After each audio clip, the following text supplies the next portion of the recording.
Hello everyone, welcome to short revision classes. So आज हम इस वीडियो में पढ़ेंगे ग्राइंडिंग। और ये जो ग्राइंडिंग है ये हम कंप्लीट कर रहे हैं विद माय नोट्स, जो मैंने शॉर्ट नोट्स बनाए हैं। कितने पेज के? 7 पेजेस के नोट्स हैं ये। इसमें मैंने आरआरबी जेई सीबीटी 2 रिलेटेड जितना भी इन्होंने सिलेबस दिया था वो मैंने पूरा लिखा है। और साथ साथ मैंने मार्क भी करा है कि कौन कौन सी ईयर में इस टॉपिक से ये क्वेश्चंस आए हैं, जिससे आपको एक आइडिया लग जाएगा कि जब आप ये पढ़ रहे होंगे मेरे साथ साथ कि अच्छा ये टॉपिक मुझे अच्छे से पढ़ना है। और आपके पास अगर नोट्स होंगे तो आप उसमें ऐड भी कर सकते हैं। ठीक है, तो शुरू करते हैं। ग्राइंडिंग। तो ग्राइंडिंग बेसिकली क्या होता है कि एक इसमें ग्राइंडिंग टूल होता है जिसके अंदर क्या होता है, ऐसे ऐसे एब्रेसिव्स लगे होते हैं पॉइंटेड टाइप के, जो कि रब घिसते हैं ऐसे गोल गोल घूमते हुए, और आप पे जो सरफेस है उसको फिनिश कर देते हैं अच्छी। गुड सरफेस फिनिशिंग के लिए ग्राइंडिंग का यूज करते हैं। ठीक है, अब ये जो ग्राइंडिंग होती है ये बेसिकली एब्रेसिव एक्शंस का यूज करते हैं। तो एब्रेसिव एक्शन मतलब घिसाव के कारण, जिसके घिसते रहेंगे और सरफेस की फिनिशिंग अच्छी होती जाएगी। और इसमें एक क्वेश्चन आया हुआ था कि जो इस ग्रेन्स है वो कैसे होते हैं, वेरी स्मॉल होते हैं और एब्रेसिव होते हैं, मतलब एब्रेसिव बोलते हैं। और ये रिमूव करते हैं material by providing good surface finishing.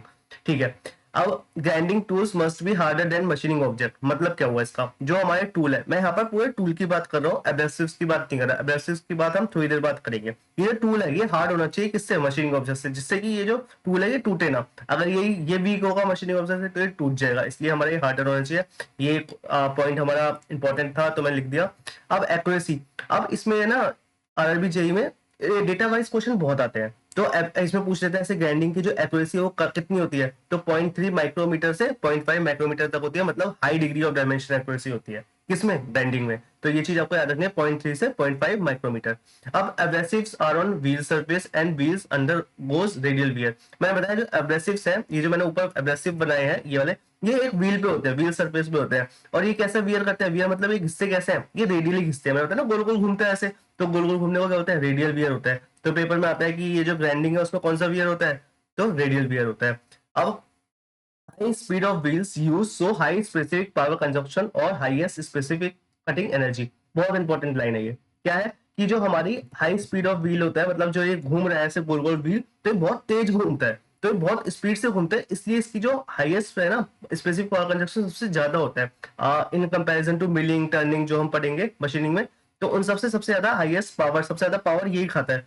क्यों खाता है? क्योंकि जो इसका स्पीड है वो बहुत तेज घूमता है। अच्छा, इसमें से जो मेटल रिमूवर होगा वो क्या होगा? वो बहुत कम होता है, बहुत माइनर होता है, जिससे कि हमें गुड सरफेस फिनिशिंग में मिल सके। जैसे मिलिंग है, मिलिंग में एकदम से बहुत सारा मटेरियल रिमूव होता है, इसमें मटेरियल ज्यादा रिमूव नहीं होता है, लेकिन पावर कंजप्शन ज्यादा होती है because of high speed of wheel. ये इंपॉर्टेंट पॉइंट है, ये पेपर में पूछा जाता है। तो स्पेसिफिक कटिंग एनर्जी जो है, इसकी एनर्जी जो है वो ज्यादा होती है, हाईएस्ट होती है बाकी सब में। तो कंपैरिजन में आता है तो आप बोलोगे ग्राइंडिंग में सबसे ज्यादा होती है। पेपर में आया हुआ क्वेश्चन है 2015 में, लिखा हुआ है मैंने यहाँ पर। ठीक है, अब इसमें ना एक टूल हम बनाए थे, ये हमारा एक मान लो रेक्टेंगुलर ब्लॉक है, इसमें यहाँ पर एक टूल है। तो ये जो टूल है इसमें एब्रेसिव लगे हुए हैं ऐसे, और ये ऐसे स्पिंडल रोटेट कर रहा है यहाँ से। अब ये स्पिंडल रोटेट कर रहा है, ग्राइंडिंग व्हील है, इसमें एब्रेसिव है, ऐसे ऐसे घूमेगा, तो जिस कारण से क्या होगा कि आपका रेडियल वियर होगा और ये एब्रेसिव ऐसे आपका इसको सरफेस को फिनिश कर देंगे। जितना हमें फिनिशिंग कितनी चाहिए, हमें डेप्थ चाहिए इतना, मतलब हमें इतना काटना है, ये डी। तो हम क्या करेंगे, ये रेक्टेंगुलर का डायमेंशन बी है, ये एल है, ये टूल की विड्थ कितनी है डब्ल्यू। तो हमारा एक रेशियो होता है ग्राइंडिंग रेशियो। तो ग्राइंडिंग रेशियो का अभी फॉर्मूले के ऊपर क्वेश्चन आया हुआ है। ग्राइंडिंग रेशियो क्या होता है? तो ग्राइंडिंग रेशियो होता है volume of material remove upon volume of wheel wear. मतलब मटेरियल कितना रिमूव हुआ with respect two wheel wear. हमारा जो व्हील है ये व्हील कितना घिसा। तो अब कॉमन सी बात है कि जो हमारा मटेरियल रिमूव है वो ज्यादा होना चाहिए और टूल टूल कम घिसना चाहिए। तो अगर ये ज्यादा है और ये कम है तो हमारी जो ग्राइंडिंग रेशियो वो क्या आएगी? हमेशा वो आएगी 1 से ज्यादा। तो एक क्वेश्चन ये भी आता है कि ग्राइंडिंग रेशियो जो है वो हमेशा क्या होती है? वो ग्राइंडिंग रेशियो 1 से ज्यादा होती है। अभी निकालते कैसे हैं? हालांकि पेपर में इतना आता नहीं है, बस फॉर्मूला पूछ लेते हैं। तो पहले तो वॉल्यूम ऑफ मटेरियल रिमूव, हमें मटेरियल रिमूव कितना करना है? इतना एल लेनी है, इतनी ब्रेथ लेनी है, और डेप्थ कितनी लेनी है? इतनी, इतना रिमूव करना है हमें बेसिकली। तो हम कहेंगे L into B into D. और volume of wheel wear, wheel का वियर, ये जो वियर हुआ है ये कैसे हुआ है? तो ये रेडियल हुआ है, तो हम इसमें किसका लेंगे? तो रेडियस मतलब उसका लेंगे, सिलेंडर का। तो क्या होता है? Pi by 4 D square H.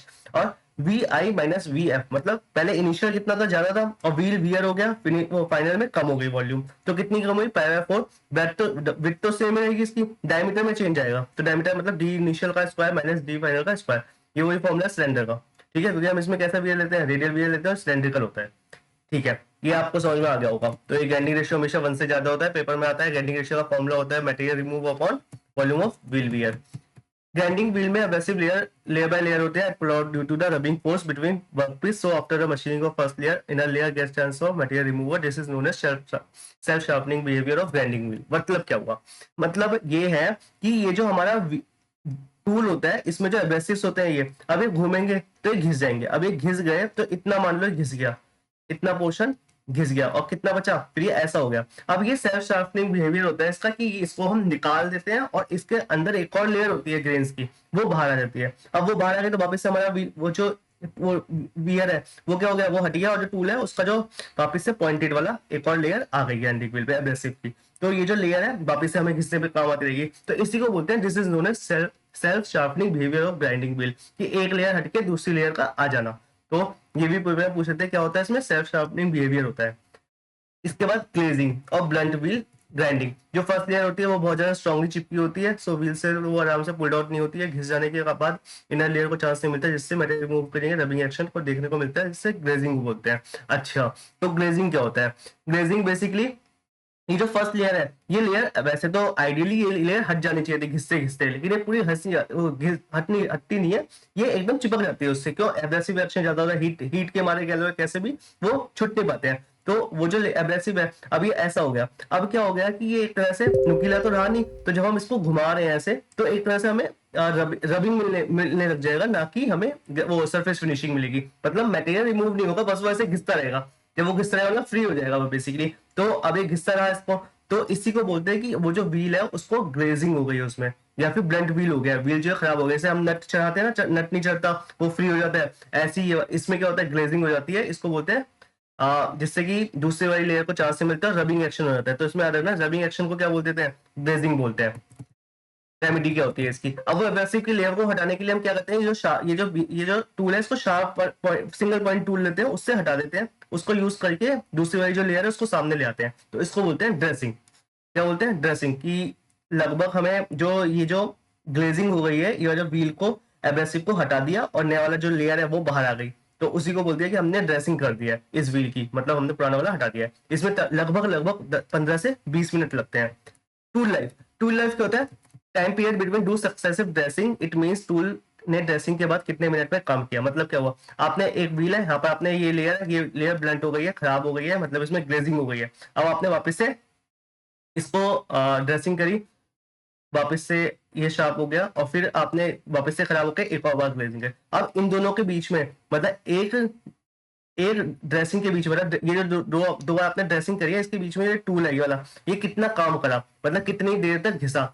तो ऑब्वियसली ये टाइम ज्यादा होना चाहिए ड्रेसिंग से। मतलब इसका मतलब ये है कि अगर आप ड्रेसिंग कर रहे हो मान लो, तो ड्रेसिंग में लग रहा है आपको 15 मिनट, सही है, लेकिन आपका जो व्हील है वो चल रहा है सिर्फ 3 मिनट, तो कोई कन्वीनियंट है नहीं है। तो इसका मतलब क्या हुआ कि आपका जो व्हील है जब आप इसको चला रहे हो तो आपका ज्यादा चलना चाहिए ड्रेसिंग से, मतलब वो कन्वीनियंट होना चाहिए। ऐसा नहीं होना चाहिए कि आप ड्रेसिंग में ज्यादा टाइम लगा रहे हो, व्हील आपका बहुत कम चल रहा है, तो वो इनकन्वीनियंट हो गया।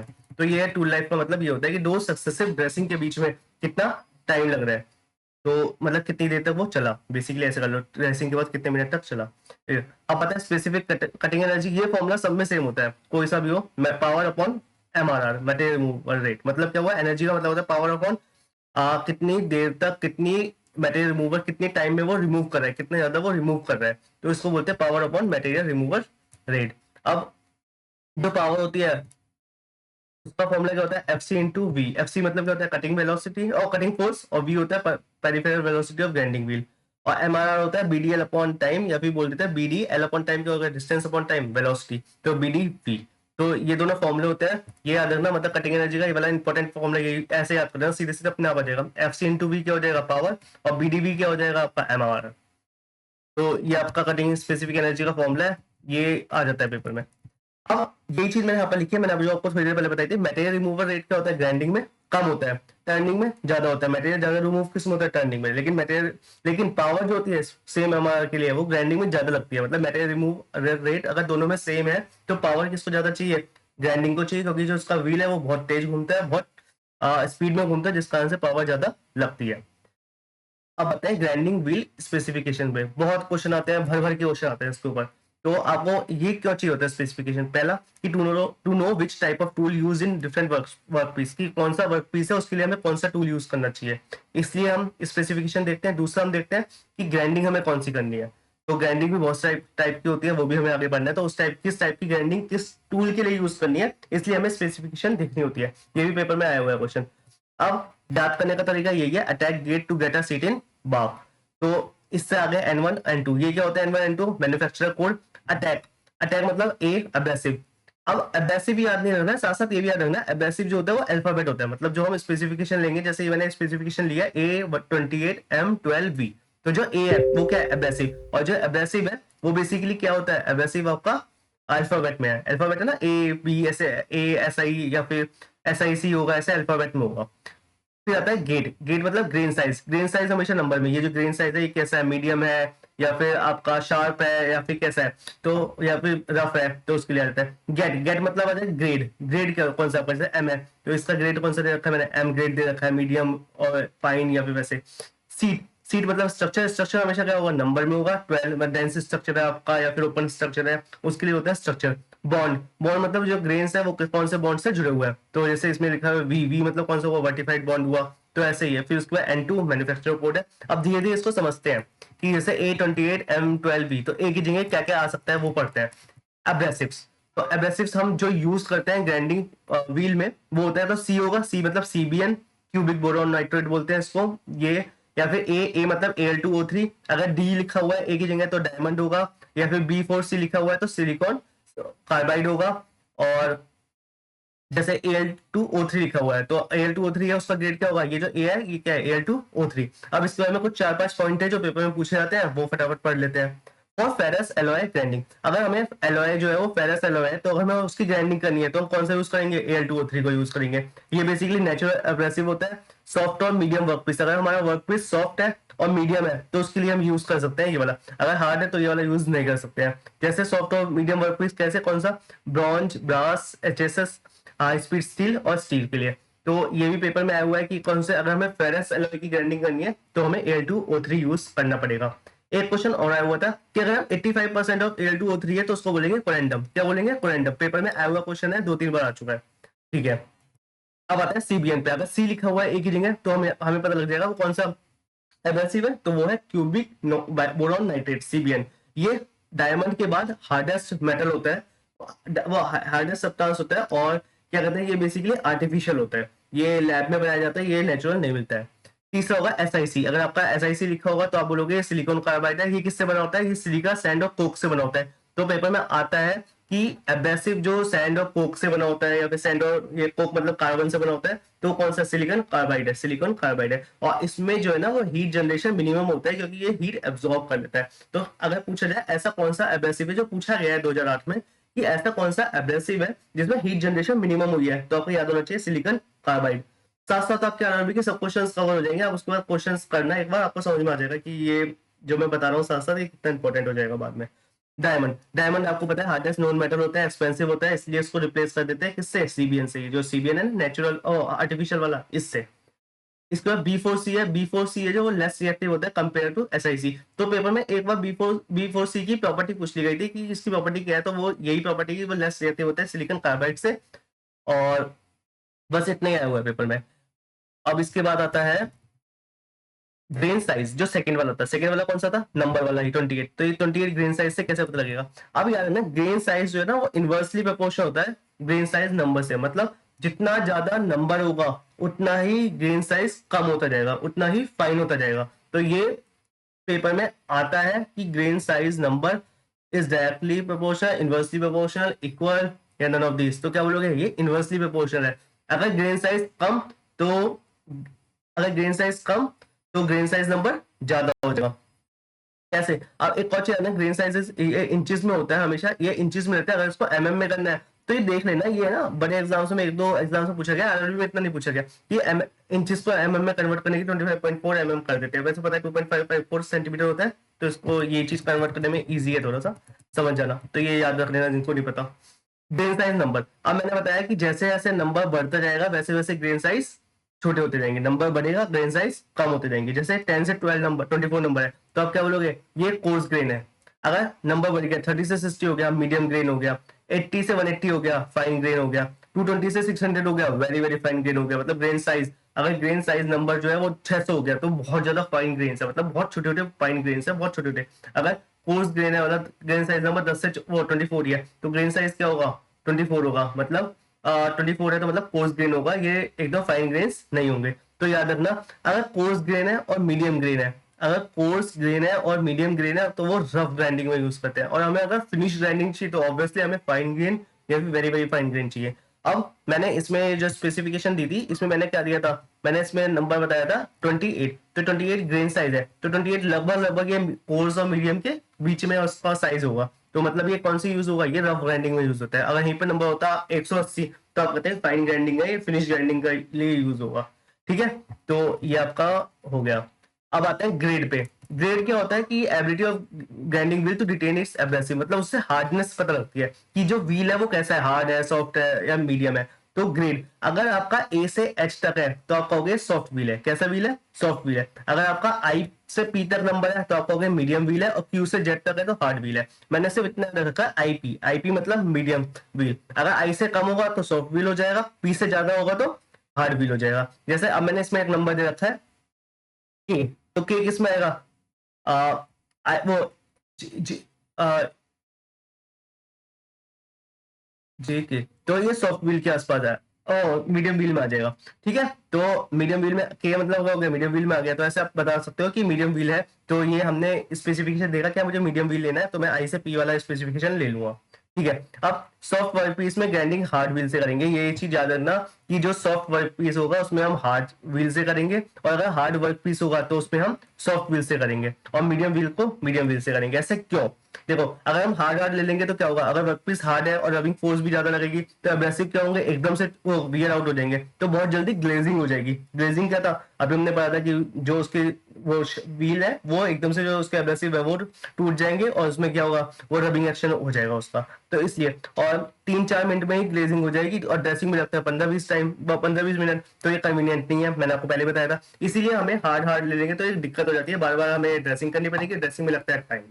अब आते हैं वर्कपीस सॉफ्ट हो और व्हील इज हार्ड हो तो abrasive will wear out slowly, वो आराम आराम से टूटेंगे, सही बात है। और ग्लेजिंग कंडीशन बहुत देर में आएगी, 3-4 घंटे में आएगी, जो कि सही है कि हाँ चलो 4 घंटे हमने व्हील यूज करा और 15 मिनट ड्रेसिंग कर ली, तो एक काम की चीज है ना, तो कन्वीनियंट भी है। तो हमें इसलिए याद रखना, पेपर में आया हुआ क्वेश्चन अगर हमें हार्ड व्हील है तो अगर हार्ड व्हील है तो हम कैसा वो वर्क पीस लेंगे, मीडियम लेंगे। अगर मीडियम, और इसका उल्टा कर देंगे, मतलब सॉफ्ट वर्क पीस है तो हम व्हील कैसे लेंगे, हार्ड ले लेंगे। ठीक है, तो ये चीज याद रखना।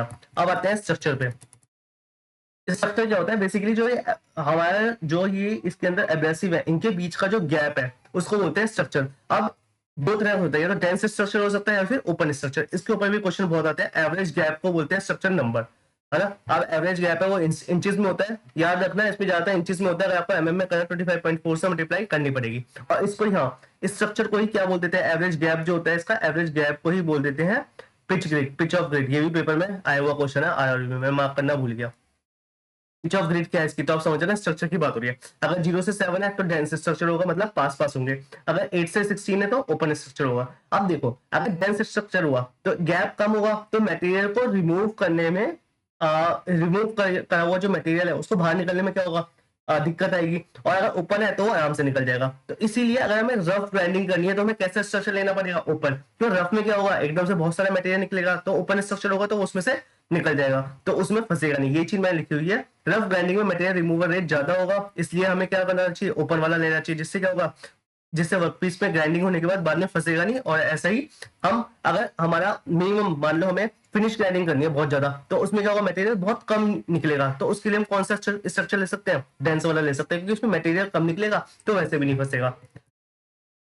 ये मैंने लिखा हुआ है, हार्ड वर्क पीस में निकले मटेरियल निकलेगा नहीं ज्यादा तो डेंस स्ट्रक्चर लेंगे। और लार्ज स्टॉक में भी, कंटिन्यूअस फ्लो में भी हम यही वाला लेते हैं, हार्ड वर्क पीस में हार्ड वर्क पीस। और सॉफ्ट वाला किस में लेंगे, जिसमें मटेरियल ज्यादा निकलेगा, तो ओपन स्ट्रक्चर ले लेंगे।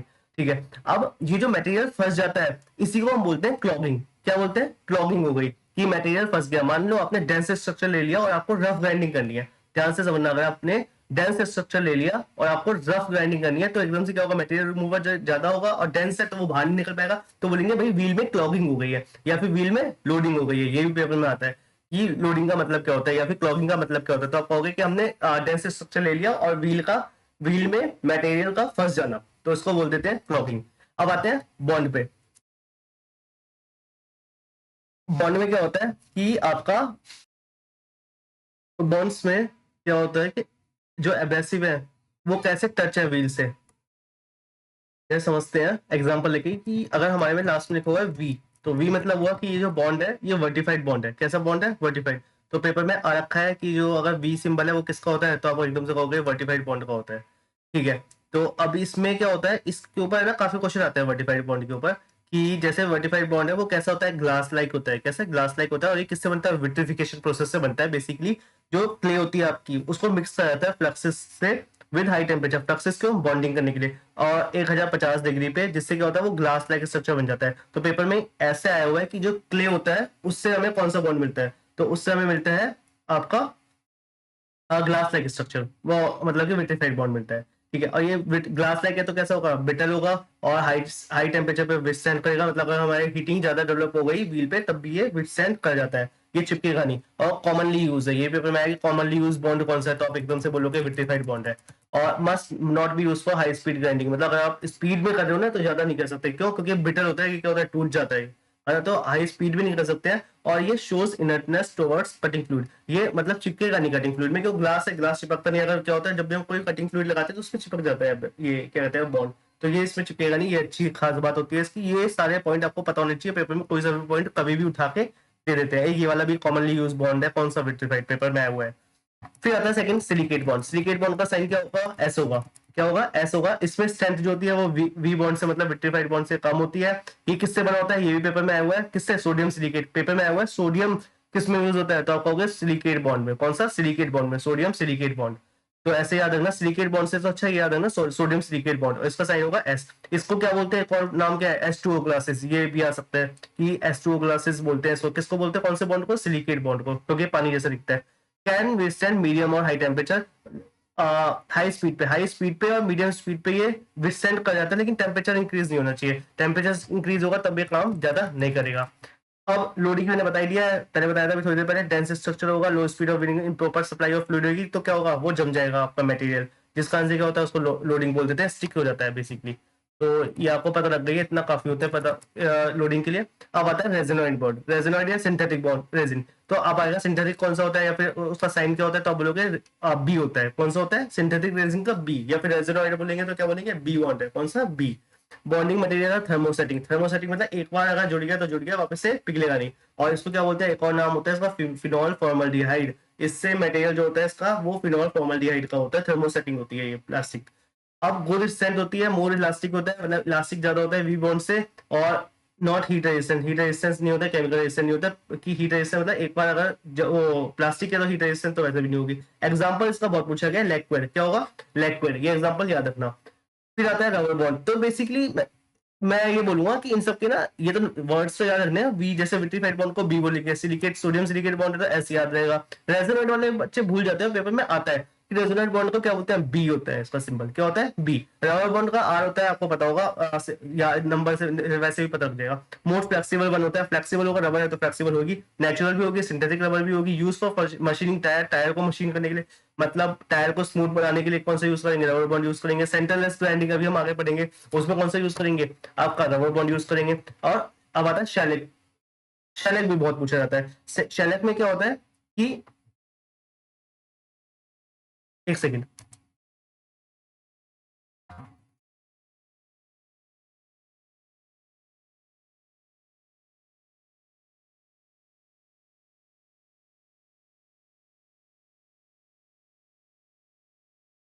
हाँ शैलेट बॉन्ड। एक्चुअली मैं पहली बार बना रहा हूँ वीडियो तो मुझे इतना आइडिया नहीं है, लेकिन हाँ कोशिश कर रहा हूँ, क्या पता हेल्प हो जाए किसी की। हाँ, शेलेक बॉन्ड। शेलेक बॉन्ड जो है वो ई उसका सिंबल होता है। पेपर में आता है कि इसका सिंबल क्या है? ई। तो इसका याद रखना है क्योंकि ये अलग होता है थोड़ा सा लेटर वाइज। लेस यूज होता है, गेटिंग वेरी हाई फिनिश, अगर हमें हाई फिनिशिंग चाहिए होती है तो हम इसको यूज करते हैं। ठीक है, तो अब हमें रेजोनेट का याद रखना है, बी होता है इसका, शेलेक का होता है ई, ये याद रखना है क्योंकि पेपर में आ जाता है। मेटल बॉन्ड होता है वो एम होता है, मेटल का बना होता है, इसमें कोई खास बात नहीं है, ना ज्यादा क्वेश्चन इस पे आया।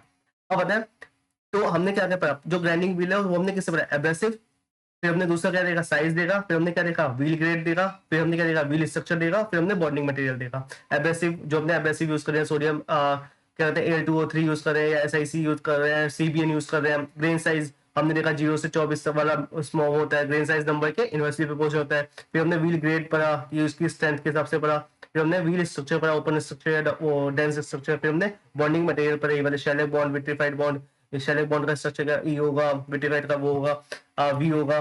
तो ऐसे याद रखना है, बॉन्ड फिर रेजोनेट का B होता है, तो ये सब याद रखना है।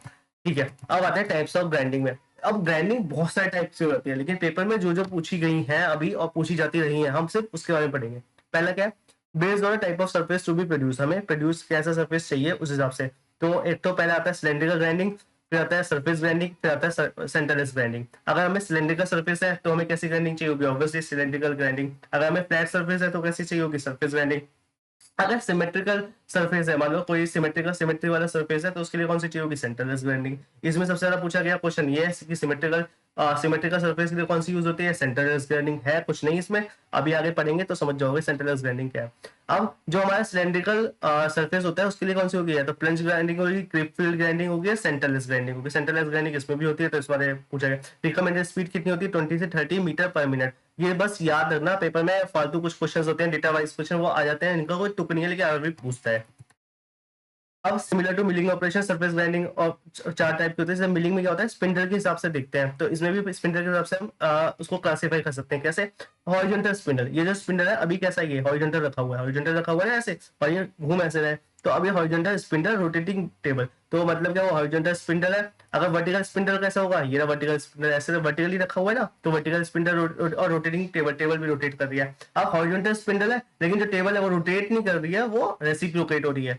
ठीक है, और जो वर्टिकल स्पिंडल है, वर्टिकल स्पिंडल ऐसे है, और जो टेबल है वो रेसिप्रोकेट हो रही है, तो इसमें भी आता है। तो अगर पूछा जाए कि हॉरिजॉन्टल स्पिंडल में जो स्पिंडल है वो कैसा है, हॉरिजॉन्टली है, तो अब उसमें लिखा हुआ है सिलेबस में, तो इस बारे में बता रहा हूँ। ऐसे कुछ तुक नहीं है, इसके ऊपर क्वेश्चन ज्यादा कुछ आते नहीं है।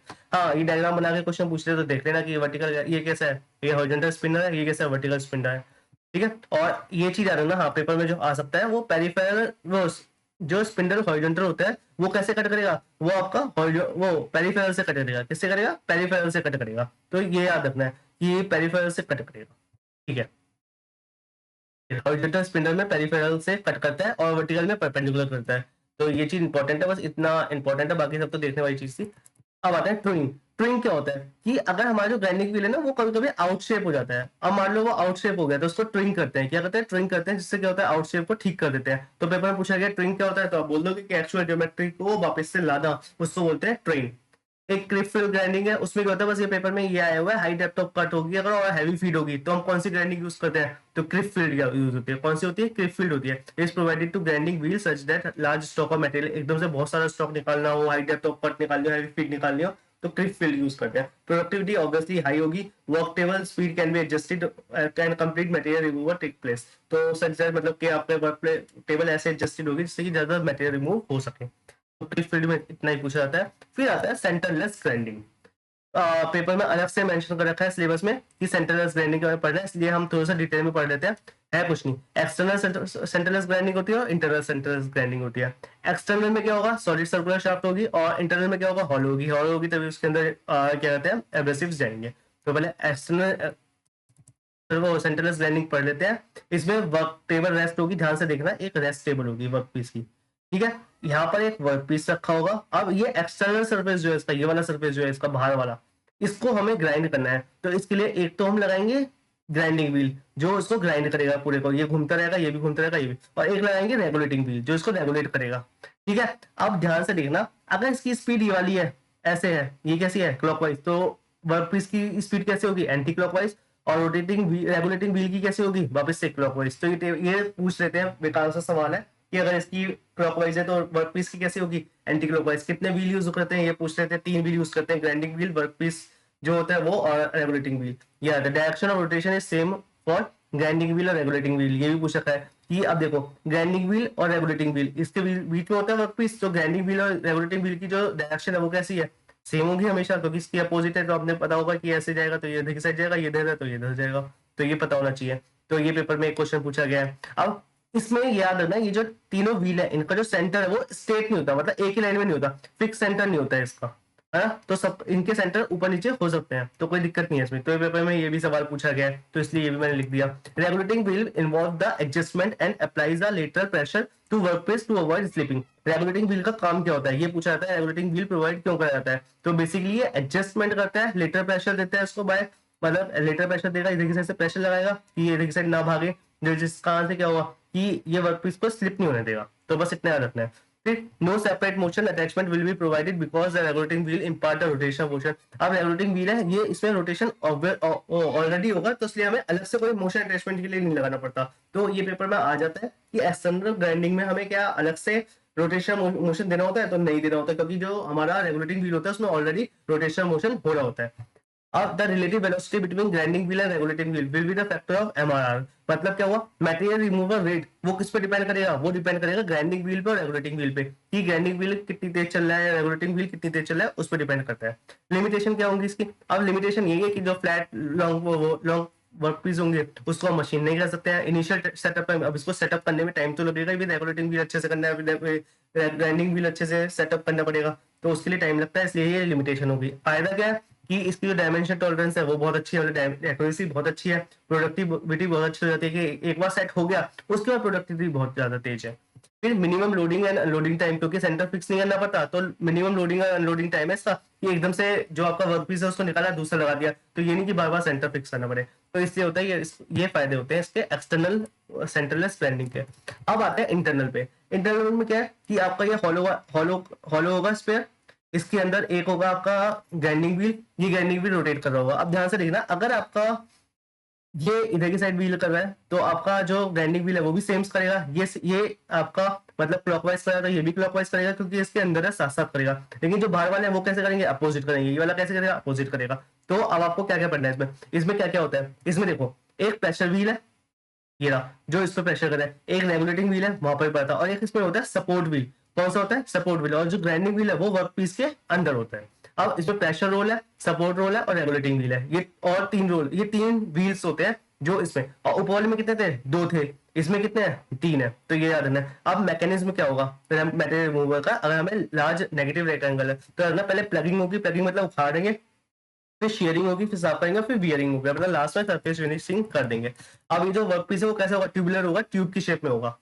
अब ये याद रखना भाई, support wheel, regulating wheel, pressure wheel, ये तीन व्हील होते हैं इंटरनल ग्राइंडिंग में, यही पूछा जाता है मेन, यही दो तीन क्वेश्चन बनते हैं इसके ऊपर। और इसमें ग्राइंडिंग व्हील और रेगुलेटिंग व्हील होते हैं, और इसमें आपके regulating wheel, grinding wheel, pressure wheel और सपोर्ट व्हील होते हैं। ग्राइंडिंग व्हील जो होगा वो अंदर होगा, और वो पूछेगा तो अंदर होता है। अब इसमें जो है ग्राइंडिंग में डायमंड यूज नहीं करते हैं, क्योंकि डायमंड में क्या होता है, डिफ्यूजन होता है कार्बन का, तो इस कारण से वो मशीनेबिलिटी मतलब मशीन करने की जो क्षमता है वो कम हो जाती है, तो इसलिए डायमंड यूज नहीं करते हैं। ये पेपर में पूछा गया है। तो कौन सा यूज कर लेते हैं, Al2O3 यूज करते हैं ज्यादातर, प्रीफर होगा सिलिकॉन कार्बाइड, क्योंकि Al2O3 जो टफर होता है, टफ होता है SiC से, तो उसमें जो केमिकली, और Al2O3 जो केमिकली इनर्ट होता है, मतलब वो फ्लूइड के जो हम वो डालेंगे कटिंग फ्लूइड, उसके साथ वो ज्यादा इनर्ट नहीं करेगा, मतलब कि वो ज्यादा चिपकेगा नहीं, तो इस मारे हमें कौन सा यूज करते हैं, Al2O3। तो ये आपका इंटरनल सेंटरलेस ग्राइंडिंग हो गई।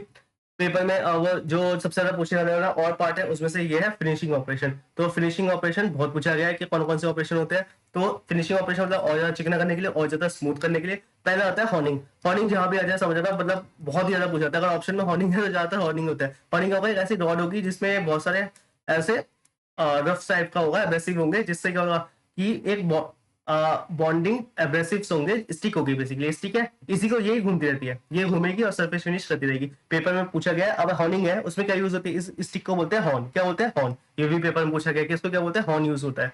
लो एब्रेसिव प्रोसेस है, एब्रेसिव मतलब बहुत हल्के हल्के माइनर माइनर पार्टिकल्स बाहर निकलेंगे। ऑब्वियसली अगर हमें फिनिशिंग सुपर फिनिशिंग चाहिए तो हमें माइनर पार्टिकल्स ही बाहर निकालना चाहिए, ये नहीं कि एकदम से बहुत सारा निकाल दिया। तो ये बात करनी है। और बॉन्डिंग वो बॉन्डेड एब्रेसिव स्टिक होती है, और इसी को बोलते हैं हॉर्न। क्या बोलते हैं, हॉर्न। तो ये पेपर में अलग अलग तरीके से पूछा गया। अब यूज फॉर फ्लैट, अगर ये फ्लैट और एक्सटर्नल सरफेस के लिए यूज होती है ज्यादातर, मतलब कर सकते हैं, लेकिन कॉमनली यूज किसके होते हैं, इंटरनल सरफेस। इंटरनल सरफेस मतलब कि एक ऐसे आपकी शाफ्ट जैसी होगी, यहाँ पर इसके अंदर आपको हॉर्निंग करके ऐसे घुमा करके इसके अंदर की जो इंटरनल है वो एकदम से फिनिश कर देंगे। ठीक है, तो ये इंटरनल सरफेस के लिए यूज होती है। एग्जांपल क्या है, आईसी इंजन। आईसी इंजन में हॉर्निंग होती है, तो पेपर में आ जाता है कि आईसी इंजन में कौन सी सरफेस फिनिशिंग वो प्रोसेस करते हैं, तो आप कहोगे हॉर्निंग यूज करते हैं इंटरनल सरफेस के लिए। और करेक्शन, अगर हमें ज्योमेट्री मतलब कि अगर हमें एक्यूरेसी चाहिए, हाईली एक्यूरेसी, तो भी हम इसमें करेंगे। ये क्या है, सुपर फिनिशिंग होती है इसमें। ये भी डेटा वाला क्वेश्चन है, वापस से पक्का पक्का पक्का आता है।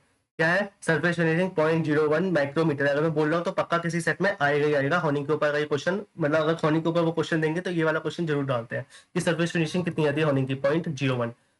अब आते हैं लैपिंग पे। लैपिंग क्या है, वो भी एक फाइनल फिनिशिंग ऑपरेशन है। जो जब पेपर में क्या आया हुआ है, ये पॉइंट आया हुआ है कि अगर हमें फिनिशिंग ज्यादा इंपॉर्टेंट है डायमेंशन से, अगर हमें डायमेंशन इतनी इंपॉर्टेंट नहीं है जितनी फिनिशिंग की, फिनिशिंग ज्यादा होनी चाहिए, डायमेंशन थोड़ी बहुत उससे हो जाए, तो हम कौन से यूज करेंगे, लैपिंग यूज करेंगे। और इसमें जो एब्रेसिव ग्रेन्स यूज करेंगे वो वेरी लूज होंगे। कैसे होंगे, वेरी लूज होंगे। और इसमें प्रेशर जो बनता है, ये भी पेपर में आया हुआ है, प्रेशर जो बनता है 0.05 न्यूटन पर एमएम स्क्वायर बनता है आपके हार्ड मटेरियल पे। तो लैपिंग के लिए अगर क्वेश्चन आता है तो ये भी पूछा जाता है। करेक्शन फॉर माइनर इम्परफेक्शन, मतलब क्या, वो आपके हल्का फुल्का अगर कोई दिक्कत है तो मतलब कि वही बहुत फिनिशिंग वाली, तो वहां पर लैपिंग, मतलब बहुत ही ज्यादा फिनिशिंग जहां पर चाहिए होती है वहां पर लैपिंग यूज करते हैं। एमरी, ये आता है कि इसमें जो लैपिंग के लिए जो एब्रेसिव यूज करते हैं वो एमरी एब्रेसिव होता है। कौन सा होता है, एमरी होता है। ये 2-3 बार क्वेश्चन पूछा गया तो लिख देना एमरी एब्रेसिव होता है। आपको मिल जाएगा जब आप साथ साथ इसको पढ़ने के बाद आप आरआरबी के क्वेश्चन करना, आपको सब क्वेश्चन दिख जाएंगे मेरे वाले नोट से। इससे emery abrasives are used for lapping soft material. अब फॉर चार्जिंग लैपिंग, अगर हमें लैपिंग को चार्ज करना है, मतलब क्या, वो वापस से वही हमें इसको शार्प करना है, तो हम कौन सा यूज करते हैं, ब्रास कॉपर यूज करते हैं इसके लिए। फिर आता है सुपर फिनिशिंग। सुपर फिनिशिंग में क्या होता है, सरफेस फ्रेगमेंटेशन जो होती है थोड़ी बहुत, उसको साफ करने के लिए होता है। सरफेस स्ट्रेसेस जो होते हैं उसको साफ करने के लिए होता है, कुछ ज्यादा खास नहीं आता। पॉलिशिंग में बफिंग, बफिंग आता है। बफिंग किसके लिए यूज करते हैं, नॉन फेरस मटेरियल के लिए। अगर कोई नॉन फेरस मटेरियल है तो उसकी फिनिशिंग करनी है अगर हमें, तो हम बफिंग यूज करते हैं। और पॉलिशिंग मतलब ग्लॉसी सरफेस, हमें ग्लॉसी सरफेस चाहिए, चिकना, बहुत ज्यादा चिकना चाहिए, तो हम कौन से यूज करेंगे, पॉलिशिंग करेंगे। टम्बलिंग, टम्बलिंग क्या आता है कि जो बाहर जैसे कोई मटेरियल है उसके ऊपर है ना, अब ऑक्सीडेशन हो गया, एक ऑक्सीजन की लेयर जम गई है, तो उसको अगर हमें हटानी है तो हम क्या यूज करेंगे, टम्बलिंग। क्या यूज करेंगे, टम्बलिंग। इसमें क्या होता है, एक प्रोडक्ट जो है वो फिल होता है इनसाइड से रोटेटिंग ड्रम से या फिर व्हील से। वो ड्रम जो है उसके उसके साथ साथ उसमें रेत के कंकड़ होते हैं, बहुत पतले पतले, बहुत मरीन मरीन। तो वो क्या होता है, वो घूमते रहेगा ऐसे, तो वो घिसते रहेंगे, बहुत आराम आराम से घिसेंगे 8 से 10 घंटे तक। जिस कारण से क्या होगा, उसकी जो फिनिशिंग है वो बहुत ज्यादा स्मूथ हो जाएगी और ऑक्साइड लेयर जो है वो बहुत ज्यादा हट जाएगी। इलेक्ट्रोप्लेटिंग आपको पता होगा, इलेक्ट्रोप्लेटिंग के बारे में वैसे भी केमिस्ट्री में पढ़ा होगा कि ये एक एनोड कैथोड होता है, तो इसमें बिजली दे देते हैं, तो एनोड जो वो उसमें मिल जाएगा, कैथोड उससे मिल जाएगा, तो मेटल मेटल, तो ये इलेक्ट्रिक प्रोसेस होती है। और ये किससे बेस होती है, फैराडे लॉ के लिए बेस होती है, ये आपको पता होगा इसका कॉन्सेप्ट। तो इलेक्ट्रोप्लेटिंग में होता है। अब गैल्वेनाइजिंग बहुत ज्यादा पूछा गया है। गैल्वेनाइजिंग में क्या होता है, जिंक की लेयर होती है। अभी 2 क्वेश्चन में कंफ्यूज हो गया, इस बार अभी समझना है। गैल्वेनाइजिंग में जिंक की लेयर होती है, जो कि generally done on low carbon steel के ऊपर। अगर हमें जिंक की लेयर लगानी है तो हम गैल्वेनाइजिंग यूज करेंगे। और अगर हमें टिन की लगानी है तो टिनिंग यूज करेंगे। अगर हमें फॉस्फेट की लगानी है, कोटिंग करनी है, तो हम पार्कराइजिंग करेंगे। ये भी पेपर में पूछा गया बहुत, ये सब क्वेश्चन पेपर में पूछे गए, आपको दिख रहा होगा। पार्कराइजिंग यूज करेंगे फॉस्फेट की कोटिंग के लिए। और अगर हमें वापस से इलेक्ट्रोकेमिकल प्रोसेस है, ये सेम इलेक्ट्रोप्लेटिंग की तरह ही है, बस एल्यूमिनियम यूज करते हैं इसमें। और ये एनोडाइजिंग बोलते हैं। क्या बोलते हैं, एनोडाइजिंग, मतलब एनोड पे वो जो मेटल उस पर आके लग जाता है, तो वही उसके ऊपर प्लेट बन जाती है, तो उसको बोलते हैं एनोडाइजिंग। अब आता है metal spraying. Metal coating method है, वो मेटल कोटिंग है, उसके ऊपर मेटल की कोटिंग स्प्रे मार देते हैं मेटल का। और मोल्टन मेटल का स्प्रे मारते हैं मेन मेटल के ऊपर, जिसका आंसर होता है एक स्प्रे हो जाता है, नाम से समझ में आ रहा है। फिर आता है ये रहा अगला जो मैं बताया था, गैल्वेनाइजिंग में जिंक को हम क्या करते हैं, जिंक की एक लेयर लगा देते हैं। और शेयरडाइजिंग में क्या करते हैं कि एक आयरन के साथ आयरन की पे जिंक की कोटिंग करते हैं, जिससे कि कोरोजन ना हो। तो इसमें भी जिंक करते हैं, उसमें भी जिंक करते हैं, और इसमें कोटिंग करते हैं आयरन की।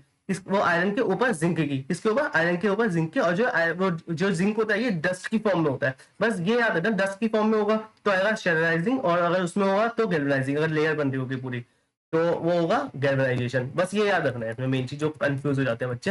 अब आते हैं लैक्वे बेस्ड इनेमल होते हैं, जो कि हमारे लैक्वे बेस्ड पूछा जाएगा कि वुड की रिपेयर के लिए कौन से यूज करेंगे, तो आप कहोगे लैक्वे बेस्ड करेंगे। अगर हमें वेदर प्रूफिंग करनी है तो, और कोरोजन से बचाना है, पेपर में आया हुआ है, कोरोजन से बचाने के लिए वेदर प्रूफिंग के लिए कौन सा यूज करते हैं, बिटुमिनस पेंट करते हैं। कौन सा, बिटुमिनस पेंट करते हैं। वुड की रिपेयरिंग के लिए लैक्वर करते हैं। अगर हमें स्टील फ्लोरिंग करवानी है तो हम कौन सा यूज करेंगे, रबर बेस्ड कोटिंग करेंगे। अगर हमें पॉलीमेरिक चेन की करनी है तो ऑर्गेनिक कोटिंग करेंगे। एक बफिंग भी पूछा गया, it is use for surface finishing of cast iron. Cast iron की जो सरफेस फिनिशिंग है, अगर हमें उसकी कास्ट आयरन करेंगे तो हम बफिंग यूज करेंगे। किस क्या करेंगे, बफिंग। और इसके अंदर जो व्हील होता है वो किसका बना होता है, वो कॉटन फाइबर का बना होगा, इसलिए बहुत स्मूथ आराम आराम से बहुत देर में होगी, तो उसको बोलते हैं कॉटन फाइबर की। जब भी हम फिनिशिंग करते हैं तो बोलते हैं बफिंग। और ये पॉलिशिंग के लिए भी यूज होता है। फिनिशिंग के लिए जो बहुत ज्यादा फिनिशिंग करेगा वो बेसिकली क्या करेगा, वो पॉलिश भी कर देगा। तो ये याद रखना है। अब टाइप्स ऑफ एब्रेसिव मैंने बताया था, नेचुरल है तो वो एमरी, अभी बताया था एमरी होगा, करंडम हो। करंडम क्या होता है, मैंने बताया था कि 85% ऑफ Al2O3। और मैंने यहाँ पर एमरी के बारे में बताया था कि हम एमरी यूज करते हैं।